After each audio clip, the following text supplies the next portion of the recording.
Welcome to The Real with Joseph Labman. I am Joseph Labman. Thank you for tuning in to this episode of The Real, taking time out of your day to come watch this episode. I really appreciate that. If you haven't subscribed already, please subscribe for me. I'd really appreciate that as well. That's the best way you can support this channel and help me grow my content and grow this channel to where I'd like it to be. Everybody hit the like button for me on the way in on this video today. That also helps promote this video more in the algorithms, helps grow this channel more as well. Please share this content. I would really appreciate that. My guests would as well. If you would please share this episode with someone you know that maybe is interested in the topic we're talking about today. Please leave a comment below as well. We'd love to hear your guys' feedback. You can interact with myself and the guest on the panel and the live chat as well. Whatever we're talking about, just leave a comment there in the live chat. Pop in and say hello. We'll put it on the screen for you. And without further ado, let's get to the show.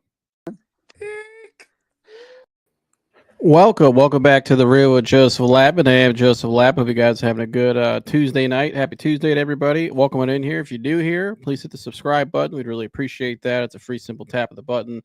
It really helps us go a long way. No subscription goes unnoticed. Trust me. Shout out to Humble. He's in the chat. Humble's in the chat like always. Hit drop a like, y'all. Absolutely, everybody, drop a like. Let's get a like rally going, and let's get right into it tonight. Some unfortunate news today in Berea with Browns training camp. You can see here, I'm sure you all have heard, Martin Emerson went down with a non-contact injury during I think it was a 7-on-7 drill.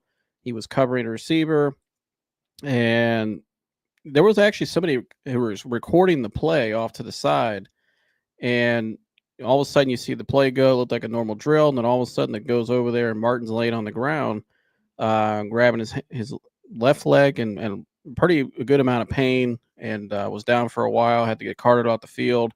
It's believed that he probably has suffered a ruptured Achilles and a season-ending injury, which is unfortunate for him because this was a breakout year for him. You know, last year he had a great rookie year. Last year kind of had an up and down year.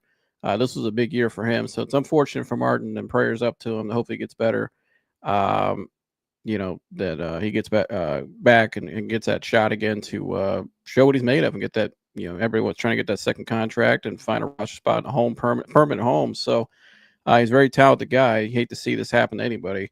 And, but yeah, as you can see there, and there was some speculation here. You see somebody's tweets here about how Martin may have been dealing with some calf issues during OTAs. Hope it's not linked to the injury. You can see there from this tweet here from JJ Coop 25. You can see there's Martin today, unfortunately getting carted off the field, surrounded by his teammates in a non-contact injury, had a towel over his head, and a pretty sad scene. And so he couldn't put any weight on it. It says was dealing with leg issues prior to the injury as well. So this is pretty interesting, this injury here. And we've seen these Achilles injuries become more prevalent in sports, and we've talked about it before with the NBA, back in the NBA draft almost a couple months ago, or month and a half ago now. And here's another one here, another non-contact injury, somebody who is dealing with leg injuries, and now they have a ruptured Achilles most likely, and they're out for the year in a pivotal point of their career.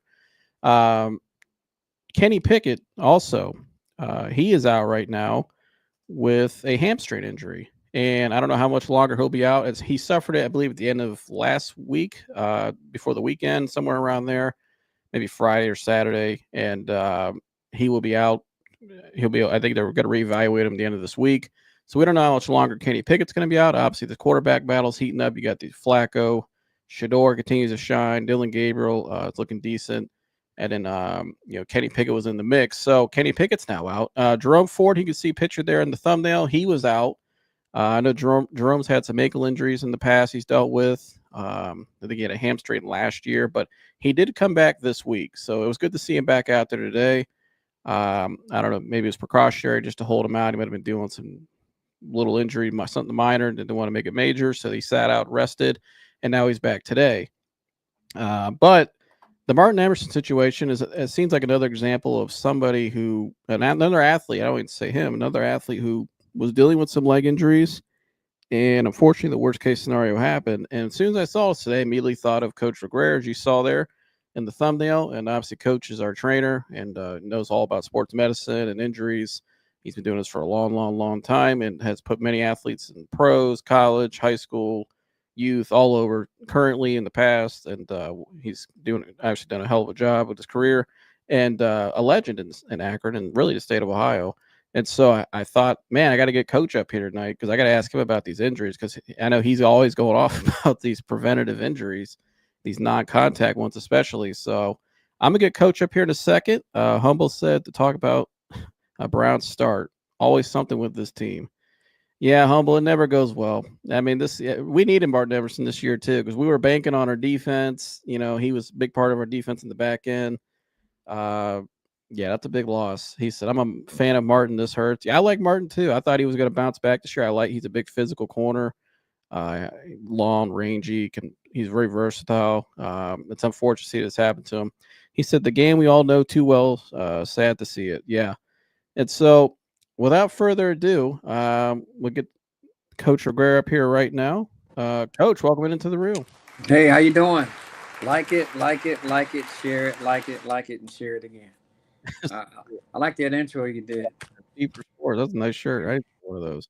Yes. Yeah, But I won't stand up and show you the back on how you get it. But you get that thing across the top that says you work for it.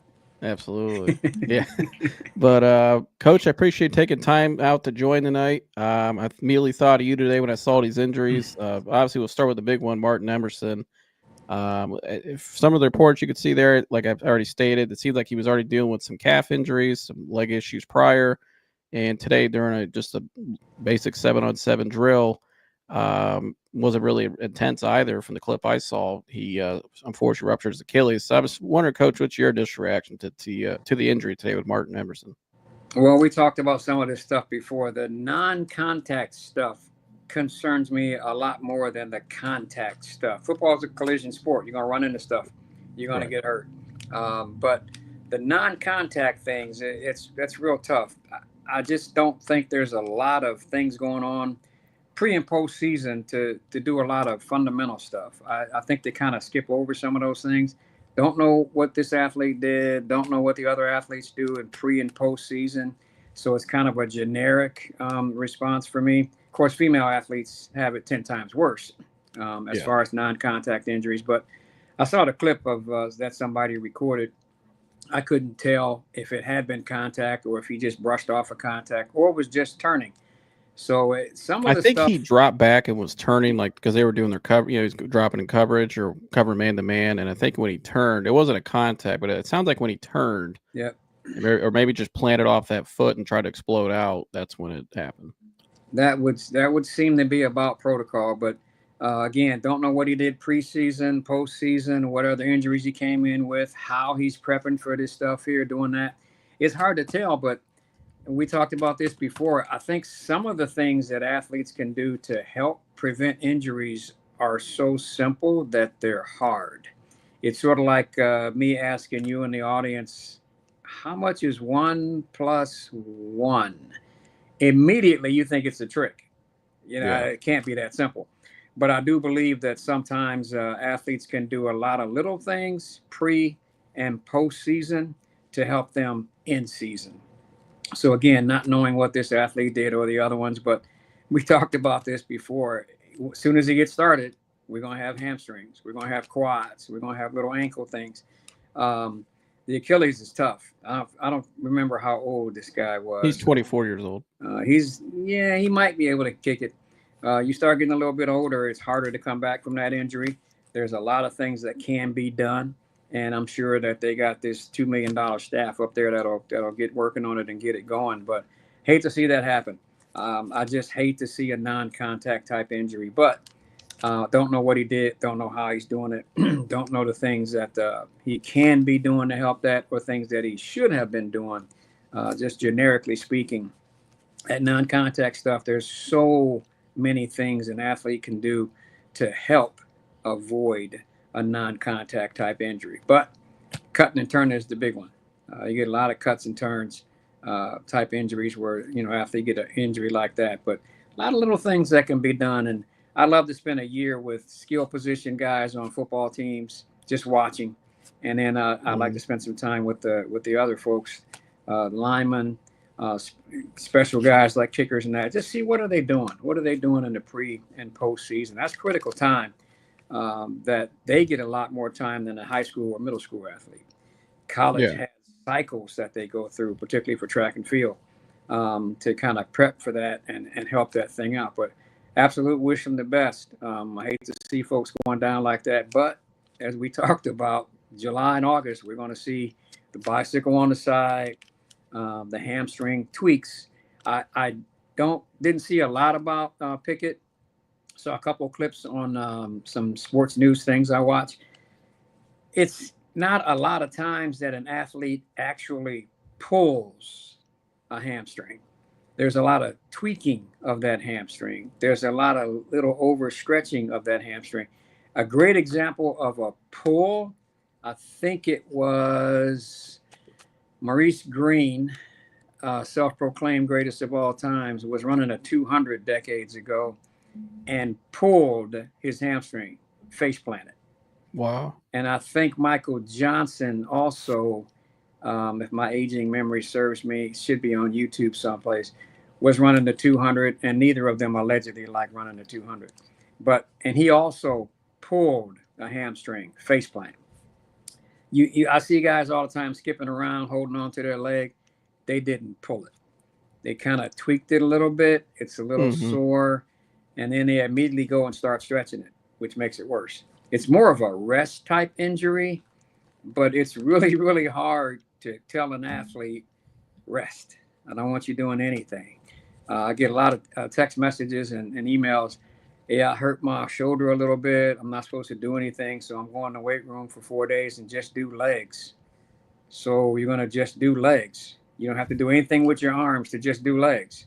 Or I hurt my leg a little bit. I'm just going in and do arms. You're supposed to rest. The insider training secret, I think I told this last time, is recovery. I beat you up a little bit, let you rest. But it's also that old school philosophy of working harder while working smarter and not knowing what these folks do, which I would love to sit in and see. Like right now with Caitlin Clark. First they said it was a quad, then they said it was something with the inside of her leg or groin. I'm like, man, I wonder what she does in pre and post season. Have to get the Indiana fever to fly me out there for 12 weeks. I just think there's a lot of little things that can be done to help fortify the body, put a little armor on it, if you will, to prevent some of these non-contact. But that's generically speaking. I actually have the video right here of Michael Johnson. Michael Johnson. This was 1997 versus Donovan Bailey, the 150 meters. You could see here in this race how he pulls up here at the end. Donovan Bailey. I think when he actually pulled it, he was in an outside race.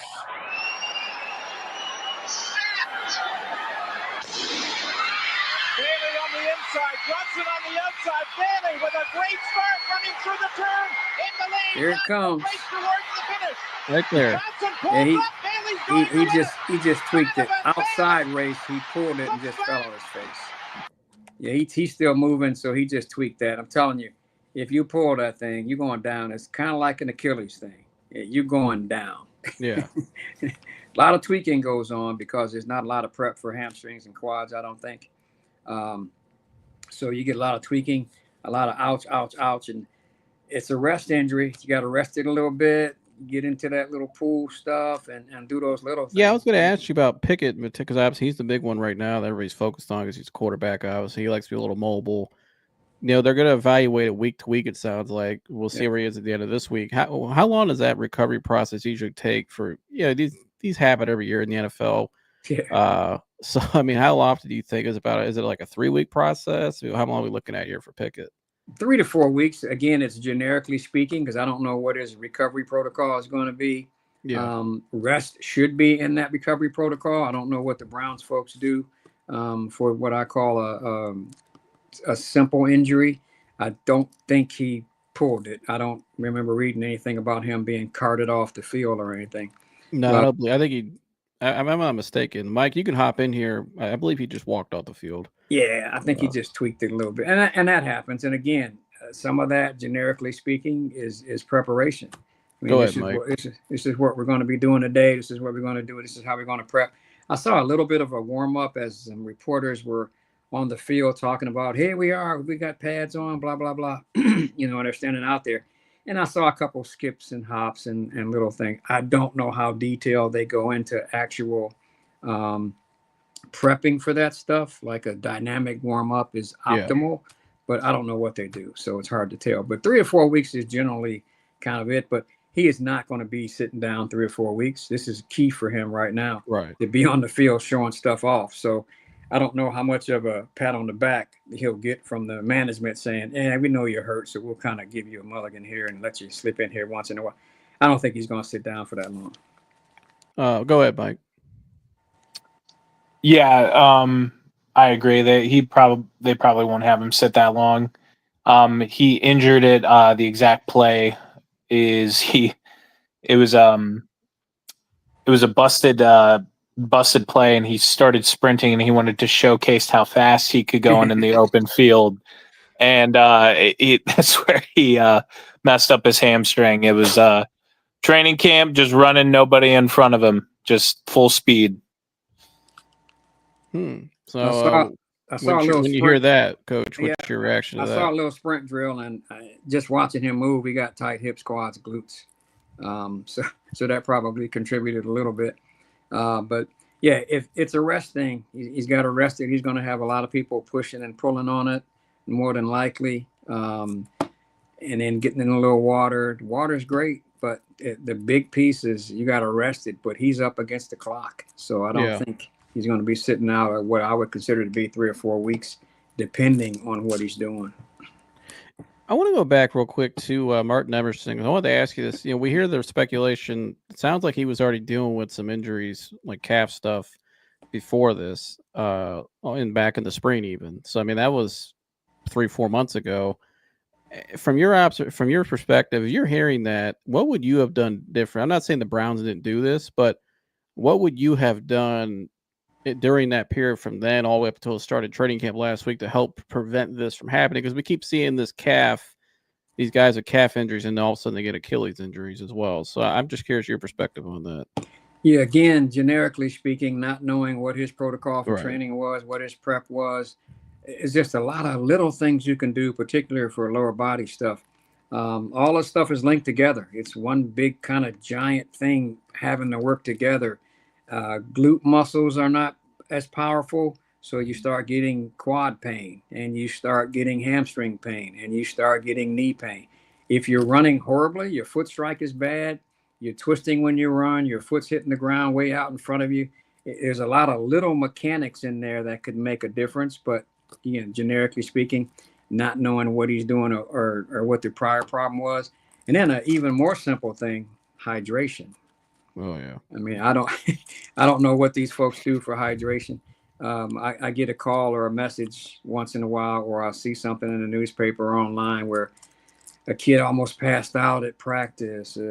A kid ran to second base and almost fainted, and it was 116 degrees. So, and they're on turf, so it's hotter, but they're smart. I mean, you got some smart folks up there. So I would only guess that hydration would not be an issue for that.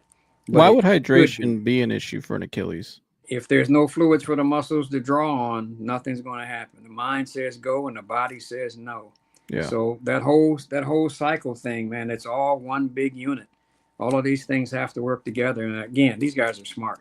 I'm sure the Browns got some $2 million trainers up there, not doctors, but trainers that are saying hydrate. But I don't know. I read something a couple years ago. I believe it was a college basketball thing. A former professional basketball coach went to college, and he thought it was a little strange that he's telling these guys to run line drills, and they're kind of like, okay, they did it. Then he went back to pros, and he's telling these pros run line drills, and they're looking at him like he's crazy. Dude, I make $4 million a year. I'm not running any line drill. So I think it's just a little difficult sometimes to get some of these things done, but it just has to happen. It's just, you either do it now or you do it later. I see a lot of things on rehab I don't see a lot of things on prehab. Right. Some of the things these folks will be doing for hamstrings and calves and ankles, they call it rehab. A lot of these things can be intervened into preseason, postseason, and even now while they're practicing, and call it prehab. So it's just one of those things a guy said a long time ago. Well, you either do it now or do it later. It never seems to be enough time to do it right, but we always find enough time to do it over, which is kind of strange. Following up on that, what I asked you, because you answered it great, but obviously we don't know what he was doing in the preseason and all that, dealing with that. But what are some what are some common exercises you see done wrong? Is it too much weightlifting, like heavy weights? Is it, I mean, what's, from your perspective, a lot of these things incorrect in these guys train, and what's incorrect in a lot of these guys preseason training, like certain things they're doing too much of, or incorrect to this or that really stands out to you the most?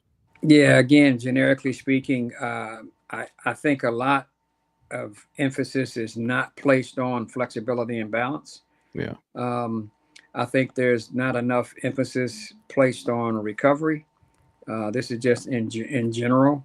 I mean, I see athletes frequently, or they'll call me and say, "So, what do you guys do for warm-ups? What do you guys do at practice?" I got you, Humble.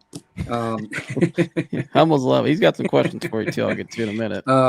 So I just don't think there's enough time spent on doing some of the little stuff that some of these guys probably did when they were in 7th or 8th grade, hopefully, to do that. So I think more emphasis should be placed on, balance and flexibility, and of course, biomechanics. Like I said, I watched some video of some of those short sprints that some teams were doing on television. I'm like, oh, that should hurt watching him run like that. I mean, that should just hurt. And we're tough. So, we get a little tweak. Oh, man, that kind of hurt my ankle a little bit. But I'm playing through it.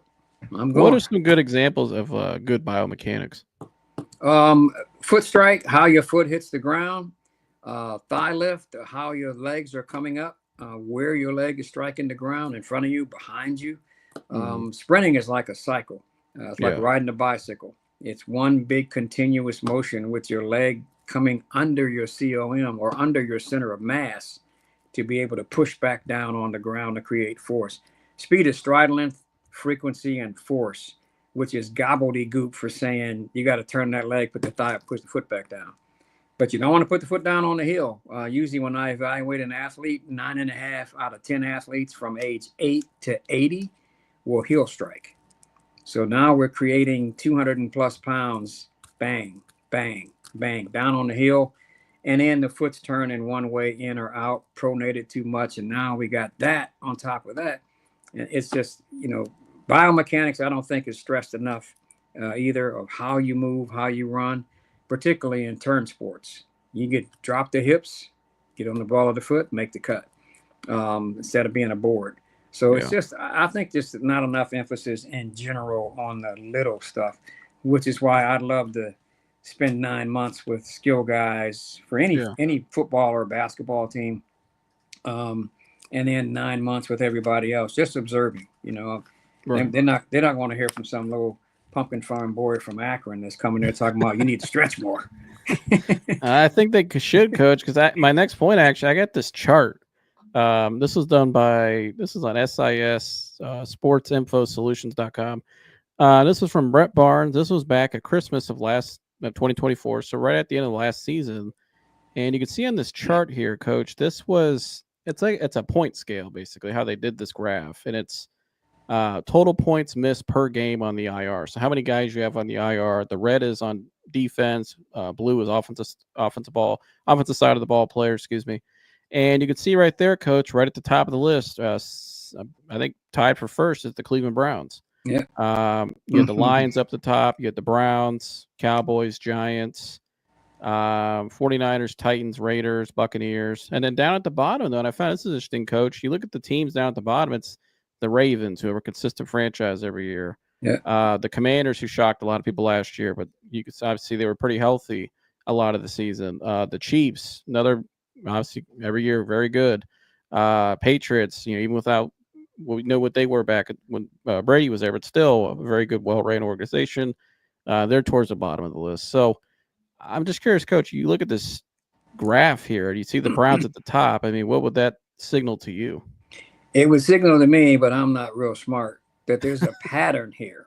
I mean, this kind of pattern is actually what started recovery for female athletes back in the 80s when Santa Monica University was getting all this information about girls tearing ACLs and MCLs and bad ankle injuries. They saw a pattern and they start studying that pattern and actually put together a lot of information to help prevent female athletes from walking or turning and tearing an ACL. It helps some, but we don't do enough with female athletes either. But it's obviously a pattern here. I mean, they got analytics and all of this fancy stuff. They don't need this little dude from Akron talking about, dude, you got a pattern going on here. Let's look at this and fix it. Well, and the Browns are the most analytical team in the whole NFL by far, with Paulie Podesta and their analytics. They got numbers to count the numbers to see why that number didn't get counted to count that. And they got a number for everything. Yeah, but sometimes I think you can be too smart. Like I've had some things done. I've done some things with people that had more degrees on the wall than a thermometer, but they couldn't explain how to skip properly for a sprint drill. They didn't really understand some of the arm mechanics or some of the mechanics with hips and all this connecting stuff with hip flexors. And it didn't, they knew the muscles and they could name every muscle in the body. They can tell you every bone and all of that stuff. But I don't know. I think sometimes you can just be too smart. And I just believe that if we go back to basics, if we just roll it back to simple little stuff, like I can almost guarantee you, if I took, say, the 10th through 20th person, they always got these depth charts. You know, the top 10 people, they wouldn't want me to touch because they're paying them $80 gazillion and afraid they might get hurt, which they will. Yeah. But the 10 through 20th person on any team, football, baseball, basketball, table tennis, whatever it is, and simply go through a 6 to 8 week protocol of basic stuff, basic foot strike stuff, basic flexibility, can almost guarantee you, and we can measure this because I like to measure stuff when we're training, they will improve their flexibility, their balance, and their speed bursts in about 6 to 10 weeks. But there's a big asterisk there. You got to do it. I mean, the hardest part about some of the things that I've learned over the years, you have to do it. It will tell on you. And I'm training somebody and we're doing 6, 8 weeks. We test push-ups and sit-ups and squats and jumps. And then in about 10 sessions, we're going to have a pop quiz. We're going to test it again to see if this is working. If you did 8 push-ups, 8 sit-ups 10 sessions ago, and you're doing the homework, which I give homework when I train. No, I remember. SpongeBob homework. SpongeBob homework. 10, 8, 6, 4, 2. Boom. Easy way to do 500 a week. Yeah. That's what you said. And that's a great scale. I still use that. I mean, that's a great pattern. If you mind explaining that too, because maybe kids can start using it. Yeah. It's so easy. And that's what I'm saying. Sometimes you can be so smart. It's hard. It's just not that hard. But strengthen the core, the center part of the body is critical. Yeah. So I think if you follow the protocols and do the homework, you will get better. But a long time ago, guy told me I could take you to the water, but I cannot make you cup your hand, bend down, and take a drink. Yeah. That's where you have to have want to. That was one of Jim Tressel's old things. Got to have want to. You got to want to do it. I can't want to do it for you. I can't want it more than you. And I think sometimes if you're reading press clippings and everybody's patting you on the back saying how great you are, you start falling off on a lot of little things. Yep. And then something big happens and it might not be a touchdown. And that's a lot of problems coaches are having nowadays. Obviously, we were talking off the air before the show. I was telling you about somebody who we know. That's exactly what he's dealing with right now. You know what I mean? Because it's dealing with a lot of high-profile high school athletes, and these guys. Oh man, you get caught up in those press clippings and they Oh, come to man. practice. You don't need to tell you what to do and blah, Yep. blah, blah. These are people that have been there. And I Yep. love the point you made about the PhDs and those people are great, but Oh, yeah. it's like, it reminds me when you said that, Coach, it reminds me of when I was healing anxiety, when I was getting over that anxiety disorder I was going through for almost 10 years. What helped me the most was finding people that went through it and overcame it. Yeah. Because their experience, and they studied it too at a deep level and had eventually got, degrees and stuff and were certified this and that, NLPs and all that. But, there's a guy on YouTube, good friend of mine, is the anxiety guy, and he's big anxiety recovery channel. I found his channel one day just on Google, Yeah. and we ended up hitting it off. And that was one of the greatest things that happened in my life, because I finally I finally heard somebody explain it in a way I'd never heard somebody explain it before. Yeah. You know what I mean? It's just like, and with you've had so many clients for years and so much experience. It's like you said, it's so simple, and a lot of times you just trace back to, well, you remember you seeing certain things like you pointed out, so you kind of can figure out what's going on here. But now I feel like you said, there's just too much information nowadays. There's just too much.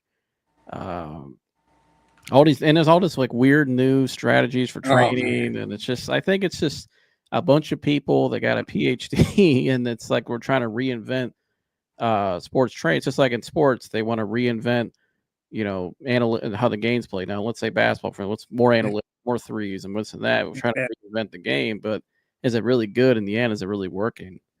I don't think it is. So it's hard. I mean, and there's a lot of stuff, and I certainly don't want to come across as the know-all and the czar of all of this stuff. But experience is a great teacher. Yeah. And like with anybody else that's had any success, they have also had some failures. So with the failures, you actually learn to be successful. Like, what did I do here? And every injury is so individual. When I'm rehabbing an athlete that tore an ACL or an MCL, I go 3 weeks past the time that their doctor says you can cut, you can turn, you can do anything you want. Athlete wants to hear that, and mentally that is great. They want to get back. They want to get back. They want to get back. I'm like, nope, I'm not cutting and turning with you for a couple, 3 more weeks. Makes a big difference. But again, I've learned that recovery is such a tool, but nobody wants to do it. And you just don't want to stop. I had soccer athletes that played in college, and I think she played about 4 years in the pro. And I used to tell her mom and dad to please take her car keys. She was in high school, and take all of the 60 balls that she carries in her trunk and her 4 pair of spikes and lock them up for just 7 days. 7 days. You talk about withdrawal. She was texting me these long messages. All I want to do is just go kick the ball. If I put it on the wall, I just want to get it. I don't know why I can't get up against the garage. Just rest. Just take it easy. It's 7 days. Huge, huge difference in that little bit of time. But again, my insider training secret, you get a peek behind the curtain again, recovery. It's funny you brought that up, Coach, because I saw this today from a former athlete whose kid is a big-time basketball player going to Arizona next year, Gilbert Arenas. And Gilbert, his son, first he got in a bad car accident back in, I think it was winter or spring, and he recovered from that. And he's a 5-star guy going there, going to USC. And he tore his meniscus and has to have surgery, and he's out 6 to 8 months now, going into his first year. And Gil explains this here. I still have it. Give me 1 second. I believe I still have it on deck. I'll find it here in a second. But Gil pointed out today, though, in this video, how a lot of it was overuse, and how he kept telling his son, "Hey, you're training too much. Training too much." Yeah, he was working out. He said 4 or 5 times a day. Oh, and here it is right here. And you'll notice in this video, and disclaimer to anybody, Gil, his nickname's No Chill for a reason. So there's certain language will be used here. It's Gil. That's how he is. But and overall, what he's telling here, though, I thought a coach, as soon as I saw this, it's actually when I was texting Coach, come on, and take a listen to this here. And notice the point where he said his son was actually running upstairs, Coach, on bleachers, and he could tell something was wrong, but kept pushing it. And so here's Gil on his son's injury. He just does too much. Like, he was fine one day, and then he was hurt the next. He was doing bleacher work, and he said he was running the bleachers trying to get in shape for an hour, and he must have irritated on the bleachers. These 4, 5, 6 months, he should learn how to sit down, rest, listen to his body, understand that as much training you do, you got to recover. He realized he got that part of the gene that just wants to work. And he has to understand you can't work out 4, 5 times a day. You right, school and all that. He ain't trying to, like with me, I told him, nigga, I didn't go to school. You know what I mean? I trained. Back in my day, school was for fools. You should know everybody who got a A on the team, they didn't make it. They went to study hall. I went to the gym. I had an 0.2 and an 0.3. If I go back to school, goddamn it, I'm a freshman. He probably got more credits than me. The boy, he just So that's shout out to Gil, but yeah, he definitely don't chill. But he said it there though, Coach. He was running up, training 4 or 5 times a day, and could feel it coming. He's like, "Son, you got to learn to rest." And so hopefully it's a lesson for Elijah. We're in America, and we think more is better, and sometimes it is. But you know, and I talk to parents who may take a kid to 4 events in a week. You know, 4 different games, 4 different sports. It's just hard. I mean, it's really, really hard. And you don't really know how hard it is until you can't do it anymore. When you just cannot do that, you're in a cast, or you go to a doctor and they say, if you swing one more time at that volleyball, your arm might fall off. And you're only in 8th grade. So maybe you ought to just rest it a little bit. But, you know, more is not better. Better is better. So, again, that philosophy of we're going to work harder, but we're going to work smarter. I can probably do more in 25, 30 yards than a lot of people will do in a 1,600 meters or running 800s or running 15,000 down and backs.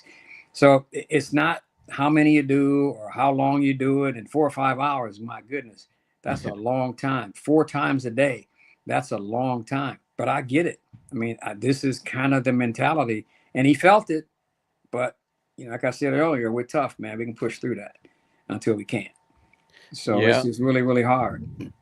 And by the way, I wanted to point out when I said 10-8-6-4-2 earlier to anybody out there wondering, that was my regimen for push-ups and sit-ups. So you would do 10 push-ups, then you do 8-6-4-2. That's 30. That's right. You do that 3 times during a commercial break watching. That's why let's say you're watching SpongeBob. That's why it's called SpongeBob Homework. Or if you're watching a basketball game, whatever, do that 3 times. 3 sets of those, so 90, and you do that 3 times a day. And you do that for X amount of weeks. How many weeks usually you think? About 6 to 10. Because I know with the guy that I saw that did it unbelievably was Tyler Gilchrist, who started working with you. Actually, that's how you and I connected, was through Tyler and his dad Max. Shout out to them. But great guys. But he did that regimen over and over and over. And I saw it the next season when he did it. He was a totally different player, just explosive. It's just so simple.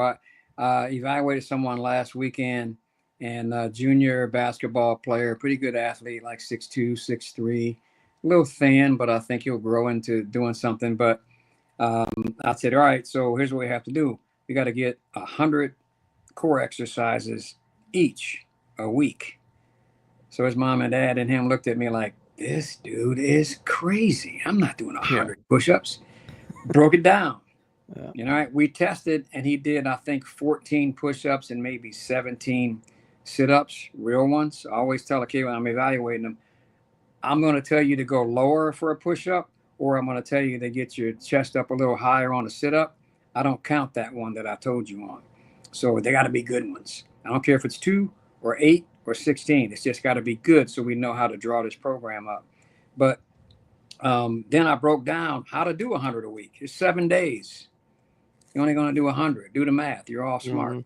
You know, so, and then we go with 2 weeks of that. That's a couple hundred. Then we add 20. So it's so easy to get stronger that it just kind of baffles me sometimes. It's not like we're going to create a new formula for original Coca-Cola. This stuff is so easy, but the hardest part is just doing it. Absolutely. We'll get some questions here, Coach. You got some questions tonight. Excuse me, before I let you go, and if you don't mind answering real quick. Okay.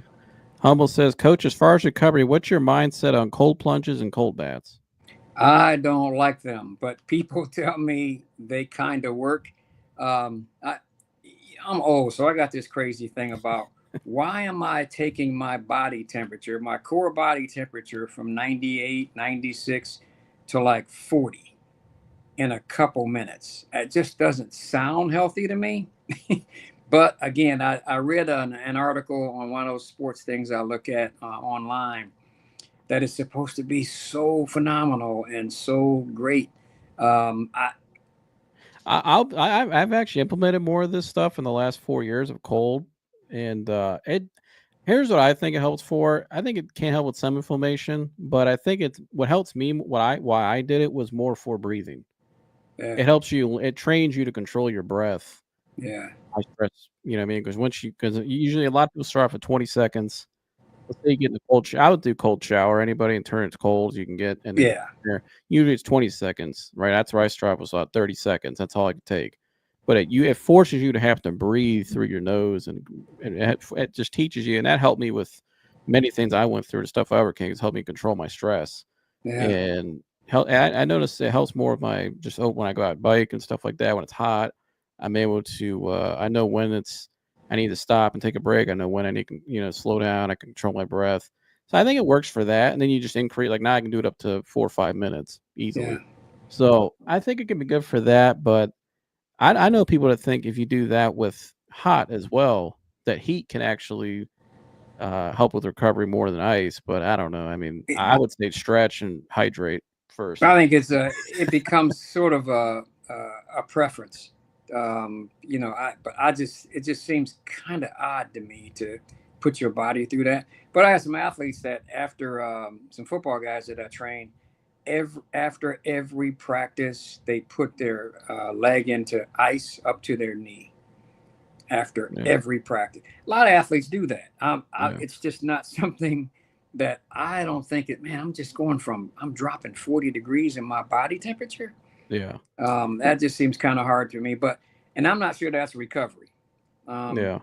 There's a thing I do with athletes after so many days of training called active recovery, where we do light workouts, light things that maybe hips are really tight, so we're going to stress a little Some bit more mobility stuff on and there. Yeah, yeah. a little bit of an active recovery day, but after 12 or 14 times, because there's light, moderate, and oh my gosh, this guy's crazy days that we have. And after those days, we need to recover. We Yeah. don't need to come back out and start kicking soccer balls the next day. After doing last week, I had a eighth grade girl. We did 180 push-ups, 180 sit-ups, and 180 squats in an hour, and ran 70 meters fast. So I told her the next day, go to the pool. Don't Yeah. play anything. Don't chase your little brother. Don't do anything. Just I recover. think pool gives great recovery Oh, because it's fun. It's phenomenal. there's Pool no workout is impact on your great. body. You're just floating in the water. Yep. It's just relaxed. I would tell people too. One thing I learned from Kobe Bryant's book, Mama Mentality, what he started implementing later on in his career was heat and ice on the ankles, not really the whole body, just the ankles. Yeah. Because the ankles and below your ankles is 75% of the bones in your body are below your ankles. So, and a lot of people that start with ankle injuries, like you saw Joe Burrow, he had that catastrophic ankle injury.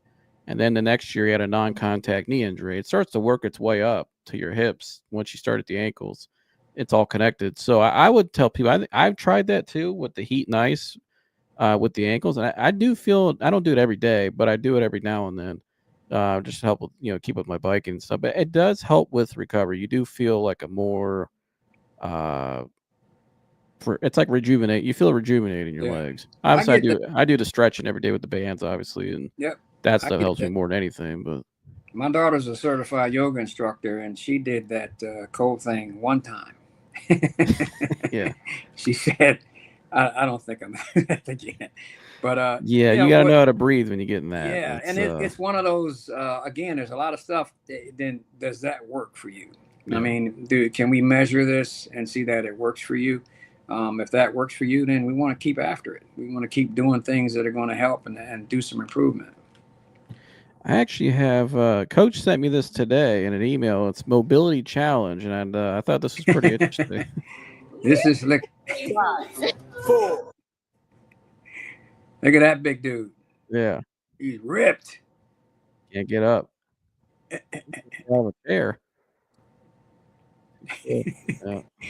Well, here's that. Who's more fit? But and then you got to look at this like, are these guys going to go play football or basketball or baseball? That girl probably plays something. She's got long, lean muscles. She's strong. Yeah, She's got you can tell she's lean flexible. and flexible and fit. So there's that old, do I want to bulk or do I want to get strong? And I'm not picking on these guys here in the video, but Coach, when I go to the gym all the time for my whole life, the guys that would sit in that weight room and lift a couple weights and stare at the mirror, stare at themselves in the mirror, no sweat at all. Yeah. I mean, I don't know how they're, and then they'd try to come out and play basketball. They would be huffing and puffing. Yeah. Like nobody's business. And there'd be guys there that maybe weighed more than them out there playing, but they had better cardio than them. They were more flexible, or they, and these guys they could not move, and they were so stiff. Even their jump shot was as flat as can be because their arms, they can't raise their arms over their heads. It's hard. I mean, if that's what you want to do, that's phenomenal. That's great. But there has been a trend over 20, 30 years to get away from that. Even in football, you don't see a bunch of guys with the globe on their shoulder playing football. I mean, they got to be lean, flexible, able to turn, stop, and cut. I just think for a person overall in your life, you want to be as flexible, mobile as you can be. Yeah. I feel like that's how you get the best overall shape. But a lot of these guys now, it's the only mobility, like a lot of these fitness guys now, the only mobility they want to do is walking. That's it. They just want to walk, which is great. It's great to get a lot of steps in a day. It's walking's phenomenal. But I was like, sometimes I see these guys, you can't just walk. You got to do you can't just lift heavy weights and walk. You got to be able to, stretch and do some other things, running, biking, lateral type stuff. Do something more. Get in a pool and just start moving around. Pool is phenomenal. I used to, after meets, when I had access, the next day would just be a pool day. Or you go to a football field, do some dynamic warm ups. That's great. I mean, Yeah. But let's see here. I think we got a couple more for you, Coach. He said, Coach, can you tell us why guys are shy away from stretching and the benefits it truly gives us humans? I don't know so much that guys shy away, but it depends if they're trying to get functional strength or mirror muscles. The guys that I know that do mirror muscles don't do a lot of flexibility stuff. You don't want that muscle to be long and lean. You want it to be bowling ball-ish. So you're going to do less flexibility stuff. Now, some of my basketball guys that I train, baseball guys, they're pretty flexible folks. They do a lot more, but they warm up differently and they cool down. That's the other thing. When it's over, you don't just run off the field. You have to go through a cool down process, which I looked at the end of some video of some professional football teams. They're signing autographs and running in and grabbing their cell phones. So I don't know what happens inside if there's another facility that they get to do a cool down, but cool down is just as important as a warm up. Yeah. So flexibility is critical. I mean, when you're able to move better, particularly with old folks like me, you get to be able to do stuff, reach, turn, stop, and everything's not ouch, ouch, ooh, ah, ooh, ouch, ouch, ouch. Yeah. So flexibility is critical for all stages, but particularly if you're athletic, you want to make sure you're pliable and flexible. A long time ago, one of the sports medicine guys, I was at a seminar, and he had a piece of taffy, and it's like 6 inches long. He said, "This is pretty rigid right now. If I drop it on the floor, it's going to break. But if I warm it up in the microwave for 5 seconds, I can move it and bend it and twist it, and it won't break." That's what we want to do with our bodies. We want to have our bodies pliable and flexible. And if you're flexible, you'll move faster and you'll jump higher. Your muscles can restrict and contract faster, and you're not restricted by sort of like taking a rubber band and pulling it real tight. It's restricted. Right. That's what we are if we're not pliable and flexible and we're trying to play stuff. These last 2 year coach, I mean, they kind of go together. He said, "What's the best way to recognize early signs of injury or burnout, and when should an athlete decide to push through soreness versus rest?" Individual soreness versus rest. My thing is, if you have something going on with your hip, ankle, knee, whatever, for 3 days, it's the same thing. It's time to have a doctor look at it, not the trainer at school. Those guys are really nice, and those ladies. Yeah. But you need some medical intervention. We've got 3 days of the same thing going on. We need to get medical intervention. But by and large, people get a little injury and go, "Oh man, you weak. You got to push through this, man. You got to." And Yeah, it's then the like big one the old happens. locker room stuff. "Oh man, you're gonna sit out for that?" Yeah, you And then got they start name calling you. yeah, you got a hangnail. No, my Yeah. finger is hanging off. It's not a hangnail. You can fight through that. So Right. we have a tendency of not wanting to go and do it. Burnout is hard. Burnout is sort of like being dehydrated. It's not like having a cold or a flu or an allergy where you're sniffling, sneezing, or coughing. You know something's going on. Burnout, I see that more in the last 10, 15 years in kids 8 to 15. And you think about, man, this is a kid, but they're playing 4 sports in one season and playing something 6.5 days a week. They're burnt out. I once talked to a very good high school swimmer a long time ago, and all I could think, she's really smart. I was like, "You're going to Harvard and you're going to be on the swim team." She said, "When I graduate from high school, I'm not even sitting in a bathtub. I'm not getting in any water." Yeah. She had been swimming since she was like 3 months. So she just had enough. Yeah. I get football guys like that. I get basketball Oh guys. yeah, I know a lot of them. Yeah, baseball. Like I've been playing baseball since I was 3. I don't want to play anymore.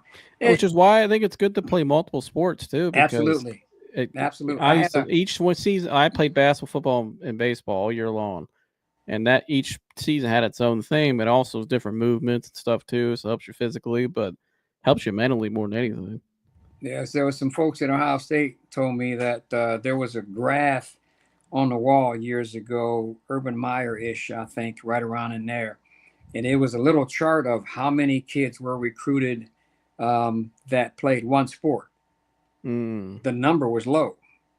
How Yeah, many he kids loves were multi-sport guys. Absolutely. Yeah. And sports medicine likes that too. I get a Yeah. lot of people, I shouldn't say a lot, more than I probably should, with an 8 to 12-year-old that's going into this specificity thing. Like she's going to play pro soccer. How old is she? 7. She's only playing soccer 12 months a year. I probably ought to do something else. Sports medicine loves that. Most coaches love that. Clubs and AAU don't want to hear that, but yeah, you need to change up. You need to do something else. One, it gives a whole different muscle group an opportunity to do something. And two, you just don't burn out as easily. If you love playing volleyball, but you also play some softball, you also maybe do track and field, you also might go out and kick a soccer ball once in a while. I mean, to be able to use those different muscle groups, that's huge. And again, less chance of being injured because you're more active, muscles are more flexible and powerful. Last one here for you, Coach. I had to share this one. I thought this was pretty cool. He said, "Coach, can you tell us a little bit about a coach that touched your heart or even impacted your life on a personal level?" He said, "I know for me it was Coach Johnny." I think he's referring to you. So shout out to you, Humble. But actually, I was reading this comment when you mentioned AAU and how a lot of these guys, like you said, come play AAU. And that's a whole other thing. We can talk about another thing, but a lot of these AAU coaches in it for the wrong reasons. It's so not only play multiple sport, find a coach that's invested into you as well for the right reasons. Right, is right. Very, very important. But go ahead, Coach. Yeah, I had I'm gonna go way back to the beginning part of it first. Living in the projects in East Akron, I played baseball.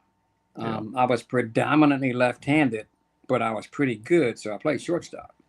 And we had a coach, and I mean, you talk about ragtag baseball kids, man. I mean, we didn't have uniforms. I think we had newspapers stuffed inside of potato bags for bases. So it was kind of rough, but the coach stayed with us, man. First name was Clyde. I can't remember his last name, but he stayed with us and he hung with us. And I learned a lot from that guy. I'm like 8, 9, 10, 11 years old. I think we played like 4 games and won 1. We got blasted in 2 of them. And next day we practiced and he talked about, the things we did. He took those failures and tried to make us see how to be successful at them. Now, the reason you missed the ball, you didn't get down in front of the ball and hold the glove down and follow the ball into your glove. So the dude cared about us, which is pretty phenomenal. High school, I had some pretty good high school coaches, track and field at East and basketball. Those guys did stuff I thought that was team worthy and people worthy and tried to make us into something. But at the Ohio State University, there was a coach named Ben Waterman. And man, I should probably try to look up and see if he's still alive. I'm playing JV basketball at the Ohio State University. He came up to me and said, "You are probably the quickest and fastest person I had ever seen." And he had championship teams at Dayton Dunbar back in the 60s and stuff. Just a phenomenal, mean dude. But man, what a phenomenal man. And we went through like 5-6 days without touching a basketball. We just learned stuff. He said, "You are quick as a hiccup. No idea how to play defense." So he cared. And that meant a lot to me and the rest of the people on the team. So I picked up from there and a couple of people that I met after that a kid doesn't really care how much you know until that kid knows how much you care. So that philosophy, taking things on like that, just means a lot. When I had someone text me a few days ago from, I think when my son was in high school, 2008, 9, or 10. "Hey, coach, how's it going? I was thinking about you, blah, blah, blah." Saying some of the crazy stuff I used to say, which was kind of wild. Had 2 people at a wedding in Colorado that text me and asked me if anybody ever beat me in a 10, because I always raced the guys in a 10. And my son did, but I won't admit it to him. But so there's that kind of stuff that meant, man, this guy's like 12 years later. I said, "Where are you?" "We're at a wedding." "Why are you talking about track and field stuff and crazy stuff that I said?" Like, if you believe it, you start to achieve it. So and they were just citing this stuff. Little behind the curtain thing. I trained Brutus Buckeye. Wow. Kid went to Copley, and I got some great pictures from him. But it was so funny when they did some serious stuff. to be Brutus Buckeye. Yeah, that's pretty impressive. I didn't know that. That's I've seen him do some crazy stuff still. Oh my God, it was like 100 people. It was worse than when I went out for basketball at Ohio State. There was like 600 people in the gym. The first day he cut 450. The third day he cut about 75. Dang. The fourth day it was 12 of us left. That's crazy. How do you train Brutus the Buckeye? That's got to be. Well, actually, he was a track and field kid. Yeah. And went to Ohio State and thought it'd be fun to go out for Brutus Buckeye. They told him what he had to do. It was like practice for track and field or basketball. Yeah. So we spent the summer before his freshman year at Ohio State training. Push-ups, sit-ups, jumps, squats, runs. He was in phenomenal shape. Wow. And he was picked as one of the I'll have to send you a picture of him. Yeah, that's pretty cool. I have to ask him if I can send the picture with his head off. But yeah, I don't know if they're ever supposed to tell who they are. No. But I won't air them out. No. But it was pretty aggressive. I was impressed with all of the stuff they had to do to be brutal, like how to hug, how to talk to people, and all that stuff. Yeah. So it was pretty phenomenal. They ran 200s and 400s and did push-ups and jumps and squats, and it was pretty phenomenal. Yeah, I actually found your coach here, Ben Waterman, that says they used to call him Big Guy, and that's pretty cool. Man, he was Fred Taylor was the varsity coach at the time. Yeah. At Ohio State. Bolden from Cleveland As was his son, there. as well as his son Mitch, Yep. the first African American hoops coach in the Big Ten. Yep. A Wow. crazy dude, man. I'll tell you a story one time about when we had a game and went to dinner, but I won't tell you now. But he was a good guy, man. He Yeah. scared me when I thought I had no intentions of making that team, but my 6'8" roommate told me to go over there with him. Talk about some phenomenal basketball. James Street used to be it for University of Akron. South Campus at the Ohio State University back in the real day, they were way better than anybody on that basketball team. Oh, yeah. Oh, we had some games down there that should have been on ESPN. Wow. On South Campus at the Ohio State University. But I digress. Yeah, I'm actually going to get an old school hooper back on my show here soon. He would play at Falls, went to Florida Atlantic, grew up playing against Alvin Robertson mainly. Oh, yeah? That was his competition from kindergarten all the way through high school. Him and Alvin were rivals. Man. And now you talk about a ferocious guy was Alvin Robertson. That guy was one of the scariest players ever. But oh, yeah. Yes, but Coach, I can't thank you enough. You want to go ahead and plug Speak for Sports? You got here. Hey, if you guys hit me up, you got the phone number back there. You got the email stuff. I'll give you a phenomenal treat with an athletic evaluation. I've done like 2,000 of these, and I've never had anybody say, "Oh, that sucked." Most people go, "Wow, why didn't somebody tell me that before?" Yeah. So hit me up. We'll get you fired up here. Get you going. All right, Coach. Appreciate it. We'll see you on the next time we have you on. Absolutely. Great to have you. Appreciate you having me. I appreciate you. Thank you. All right. Bye. Bye. I'm gonna take a quick break, and then when I come back, we're gonna be real. Mike's gonna give a quick report on the training camp today, and we'll wrap it up. So don't go anywhere. We'll be right back. It's interesting to me. God really did have that plan for me throughout this entire time. Mm-hmm. It was simply just up to me when I was able to stop playing God. I thought I was the one making things happen. No, God is in control. A saying my dad used to always say was, man plans while God laughs. I had a plan for my life. Like, I was going to be, I'm talking about from as soon as I can remember my first thought, I'm going to be in the NFL. I'm going to be, a quarterback. Right. I'm going to, my life was made. I'm going to have all this money. I'm going to get any girl I want. I'm going to have all these cars. Yeah. That's going to be good. I'm talking Beyonce is going to be like, hey, what are you doing today? What's up? Then Rihanna tomorrow. Like, it was this plan I had for my life. And as I got older, obviously the plans got smaller, but I still continue to plan. Something that I do now, and I would recommend everybody doing, every single night when I pray, what I used to do was say, God, allow me to pass this test. God, allow me to, meet this girl. God, allow, this date to go well, this day to go well. When I go to sleep every single night, what I pray for is for God's will to be done. Because he obviously knows what he's doing. I don't. Because if I knew what I was doing, I would be, I wouldn't be talking about Baker on the Browns. I'd be on the Browns right now. If I knew if I followed my plan, Beyonce would be hitting me up. She hasn't hit me up. I must have missed that call or something. She don't want some of Bake? Right. She doesn't want the AMP producer. She has a billionaire husband or something. It's interesting to me. God really did have that plan for me throughout this entire time. It was simply just up to me when I was able to stop playing God. I thought I was the one making things happen. No, God is in control. From the moment I wake up, God is in control. So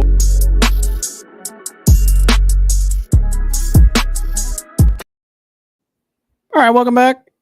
Time to get the report from Mike Antonis, the professional fan on the Browns training camp today. Mike, hello. Mike, you got a reaction to Coach Legrair's interview? Obviously, we weren't expecting to go that long, but obviously Coach had a lot of insight. Great interview again. Any reaction to anything Coach said, Mike, especially about the injuries? Coach always has such great insight. One thing that stood out to me was how he felt about like ice baths. You know, you see so many people like taking him for recovery and whatnot, but he brings up a good point how would that help to lowering your body temperature that quickly? Something to look into. Because I had never thought about it that way. I was just like, oh yeah, sure, it's good for you. Move on. Right. Another thing with hamstrings being strictly rest, and kind of see why they nag in the NFL, because like you can't truly rest in professional sports, not just the NFL, but NBA, MLB as well. Right. Some few players will actually just sit still if they have an injury, and to their credit, I mean, unfortunately, some guys like Coach Legrair pointed out with Kenny Pickett can't sit still. Their livelihood depends on it, which Yep. is a shame, but also I get it. They're paid a lot of money to play a game, but it's a part of the contract, but an unfortunate part one. Yeah, absolutely. But Mike, obviously a tough day today at camp with Martin Emerson going down. Obviously, we talked about that with Coach. Obviously, you see they're getting carted off, unfortunately. Mike, you want to go ahead and give us your camp report from today? Oh, actually, no. There it is. Excuse me. Give your camp report from today, and we'll get up out of here. Yeah, so obviously leading with Martin Emerson's extraordinarily unfortunate injury. It looks like he will be out for the whole of the 2025-2026 season. Damn shame. Wish nothing but the best for Martin and his rehab. Great kid. We all love him here. On more positive news, Mason Graham continues to look as advertised. He was one-on-one against Wyatt Teller several times and smoked Wyatt Teller. He has been looking 10 times better in pads than he did without, now that they can be a little bit more physical. Very twitchy, very fast. He looks like the 5th overall pick. On the quarterback side of things, which is what everyone wants to hear about, Dylan Gabriel had a pretty decent day. Shedeur Sanders, Dylan Gabriel had a decent day other than throwing the only interception of the day to Cam Mitchell. They were doing 40-second drills within the end zone on our side of the field. So Dylan Gabriel had the only pick. Shedeur went 7 of 10, 70%, no touchdowns though. Joe Flacco, I believe he went like 9 and 14, and then obviously Kenny Pickett was not present today. Couple guys that keep shining. Gage I really hope I don't mispronounce this. Gage Levarden. I definitely mispronounced that. Number 84 out of South Carolina. Also spent some time in Miami. Who made Ohio. the catch yesterday in the back of the end zone? Yes, he did. Very impressive UDFA shine throughout camp. Same with Luke Froya. Harold Fannin Jr. continues to be as advertised. So does Carson Schwessinger. And so I was going to ask you about Carson. Carson's already a green dot. Yep. Your boy. I mean, he's really shining actually, and laid the wood on. I think it was Dylan Sampson yesterday. Yep. Carson's really balling, Mike. Yeah, Pat McAfee. They even showcased that on their show. Yeah, Carson Schwessinger. I knew as soon as we drafted him that he was the Mike linebacker of the future. And here, if they have him at Mike, JOK win back healthy at the will. I mean, that you can't have a better linebacking tandem, in my opinion, if Carson becomes what I think he can become. Incredibly smart player, incredibly physical player. He just was an absolute monster at UCLA. Was really excited that he is donning the brown and orange. This is like a kid that I fully expect to be a lifer on the team because of the impact he can have. He's got Luke Kuechly intelligence. Let's just see if he can get to the part of having that physicality as well and the athleticism. But already wearing the green dot, not a surprise at all. Very great player. Excited that he's progressing as I thought he would. Speaking of Dylan Sampson, looked good today. He's hitting the hole a little bit quicker. Deuce Staley spent some one-on-one time with Dylan as they prepare him for having a more expanded role than they probably thought he was going to have early on in the season. Let's see. What are you expecting for tomorrow in camp? Or what are you looking forward to, rather? Do you think we'll see Shedeur get some first-team reps? Yeah, most certainly. I think we'll see Shedeur get some first-team reps. And, oh, man, I would be remiss to not speak on the Jimmy Haslam comments. Well, that'd be my last one with this then. Yeah, I was going to bring up the Haslam part. Obviously, Jimmy Haslam and D. Haslam spoke today.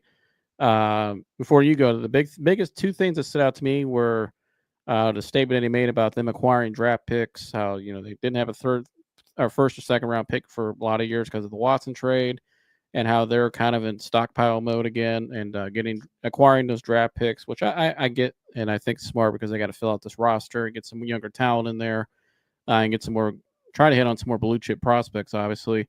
In the future to add. And I think that was one part, Mike. And then the second part that stood out to me was how he said basically Dylan Gabriel and Shedeur have to play this year. They have to get an evaluation. And Kevin understands that and has a plan. So that was the two things that stood out to me, Mike. What stood out to you? That definitely stood out to me. Also, the Quinshon Judkins, they didn't speak too much on the actual situation other than saying it's unfortunate. Like, they don't know what they can do better as far as like digging. And sometimes, here, Judkins didn't have any priors or anything like that you could see. Sometimes you just have bad luck, in scouting with that kind of stuff. But he does expect Judkins to still sign his rookie deal and play for the Browns at some point this year, which I thought was, significant that the owner was acknowledging that. With Shedeur and Dylan Gabriel, he made a pretty heavy comment on the exhibition games that they have coming up, joint practices at Carolina and Philadelphia, and then obviously the 3 preseason games. He said he really highlighted those as being very important as to what the pecking order is going to be, which I thought was unique because the Browns never used the preseason, I thought, as well as they should have. So the fact that they're finally going to be using the joint practices and the preseason games to truly get their talent ready, especially their young rookie quarterbacks, I thought was pretty significant. So we actually have some stake in the game, as it were, for the preseason games. Looks like they're going to matter a lot more. Who looks better, Dylan or Shedeur, when you got another team that is certainly going to try and hit you and take you to the ground. Yeah. So I think that was super unique, that comment about the exhibition games specifically in the preseason. But Shedeur and Dylan both continue to make plays, impress, and one honorable mention who, I gotta mention it because I've dogged on him. You have, for reasons. Deontay Johnson, he hasn't had the best couple of years since he left Pittsburgh, but I will say it. He made some very acrobatic catches, really good at locating the ball. He had an excellent day at camp, and I at least got to give him some props for that. Kent State kid looks good too. The more I see, Luke Correa does look good. I like that kid. He gets open a lot. Lawrence, shout out to Lawrence. Good to see you again. He said, "Why would Jimmy Haslam talk about Shedeur in this way? I was of the belief 112 was his pick. Now I'm wondering if Shedeur should get the hell out of Cleveland." Yeah, that's so. What do you mean? Jimmy Haslam clarified. Jimmy Haslam said today that that Saturday morning, or he said Friday night when they went to bed after they're making their Dylan Gabriel selection, they weren't really of the belief they were going to take another quarterback. He said they got it the next morning, they kind of discussed it, and they thought it was good value if he's still there. And he said it was a certain group of people in the room. They discussed it, and then he said at the end of the day it was Andrew's call. I still believe, Mike, in my personal opinion, that Jimmy maybe didn't say you have to take Shedeur or else to Andrew Berry, but I think Jimmy kind of made it known what he wanted. Yeah, it's probably a good idea. Kevin Stefanski kind of made it known what he wanted as well, because I think Kevin really liked Shedeur, the way he talked about him in the whole pre-draft process. And, Jimmy Haslam flew all the way out there to Colorado at his pro day and watched it up close in person and met with Dion, Yeah. had dinner with him the night before. They really liked him. He even spoke at the Travis Hunter pick how hard that was to pass on Travis, but they felt that the value they got in that trade, and I think a lot of it was that first rounder next year, and they needed more picks to fill out the roster. So that's why it was hard for them to move off Travis, but they really liked Travis and Shedeur. And they really liked Shedeur, obviously, because they took him. I think I still believe that I think it was a nice way for Jimmy to kind of fan some planes, but I still believe, and I think, Mike, you agree that Haslam still kind of made it known, like, I would prefer if you take him. And I think Andrew Berry said message and then went out and did it. But your reaction, what Lawrence said? I don't doubt it. I mean, here, I don't think there was anything negative Jimmy said about Shedeur. I mean, you know, he's been very positive about Shedeur on the field, off the field. That particular question asked by the reporter was just kind of like the optics of taking him, because they really didn't. You don't have a lot of access to the owners ever. Right. You don't unless you're Jerry Jones and you have to. Huh? They only speak once or twice a year. Yeah, pretty much. So it's kind of getting that peek behind the curtain, and that particular reporter was asking a question of how they drafted him essentially. And I don't doubt that maybe they didn't go into that day thinking that they would take another quarterback. They probably didn't expect Shedeur to still be available. And then the value was too good to pass up. Could have been that. Could have been a myriad of things. But we did trade back up for him too. So there was nothing negative that what Jimmy said. I think it was just breaking down on how the day went, and also just trying to make it seem that Andrew has as much autonomy as possible. Yeah, I think it was all opt. It was a good politically correct answer to me. Which whatever. But here, at the end of the day, Shedeur, his mindset, he's handled it correctly. He's when he said he's taking advantage of the opportunities, if he keeps playing the way he has since the weekend, he'll be just fine. He looks great, and I'm looking forward to seeing him get some first team reps. And I know everybody is, Mike, and so. Oh yeah. Mike will be live tomorrow on the Professional Fan, so stay tuned for that. Make sure you get ready. He'll recap the day tomorrow and get more into some other stuff Mike wants to talk about. Mike, appreciate you coming on tonight. You want to need to like, subscribe, and share. Shout out to Dre Nash. He said, "Let's go Browns! Let's go Browns! Let's go Browns!" I'm here until I die. I'm here until I die. Absolutely appreciate you, Dre, for tuning in, and hope to see you on the next episode. If you guys just tuned in, once this ends, go back and rewatch it. We had legendary coach Johnnie Legrair on, who trained Butch Reynolds, many guys, former and current athletes, pro, college, high school, youth, you name it. And he's trained them all. And we recapped a lot of his injuries and a lot of that stuff. So you're anybody with a child who plays youth sports, I highly recommend youth sports, high school, college, whatever. Highly recommend watching it. If you're an athlete, watch this. Go back and watch this video today. And if you like this content, like, subscribe, and share, Mike. Please, folks, like, subscribe, and share. We're on our way to 500 subscribers. Huge milestone for us. So if you could help us get there, we would greatly appreciate it. Only a couple subscribers away now. Wanted to thank you guys so much for watching. If you like this content and you think you know some people who might as well, sharing this content goes a long way into getting more eyes on the show, helping us out, and a like obviously helps us with the algorithm, and it's absolutely free. It takes 5 seconds. We always greatly appreciate it. We also appreciate anybody who chatted, asked a question, all that good stuff. It helps us a ton. We love you very much. Thank you so much for watching. I keep missing your lives. I will lock in this season, says Dre Nash. Oh, we're looking forward to see you, Dre, and hit the notification bell of my channel. And I think whenever I go live, you'll get notified. Usually, though, when I go live, it's usually in the evening. So usually around 8, 9 o'clock. Every Sunday night, usually during the season, and then sometimes during the week. But Mike will be live tomorrow night, so stay tuned for that. Mike will be live tomorrow night, and he may even drop the link. You guys come up there and join him too, and give your take. We'd love to hear you guys' opinion. And so, and leave a voicemail 216-532-5550. Call and leave a voicemail 216-532-5550. Call, leave a voicemail, give us your take on the show today, reaction to what Coach said, or all things Browns. You just want to get something off your chest. football related or whatever, leave it in the voicemail there. We'll play it on the next show. And love all you guys. Like, subscribe, share all the good stuff. And I'm saluting, Mike. What are you doing?